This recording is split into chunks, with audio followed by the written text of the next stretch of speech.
I can make a French onion soup better than you can buy. It'll taste better, more robust, more delicious, and it'll have the creamiest, smoothest, meltiest cheese on top you've ever had. Let's do raclette on French onion soup.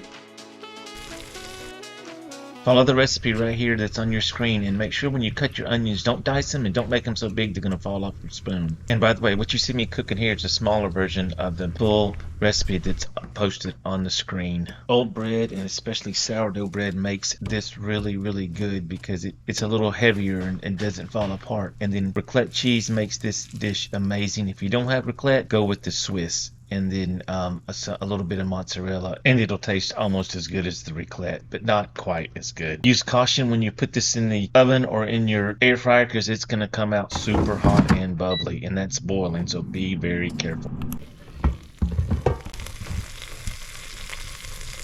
This is one of my all-time favorite soup recipes, and it's so easy, and I hope you guys can make this and enjoy it like I do.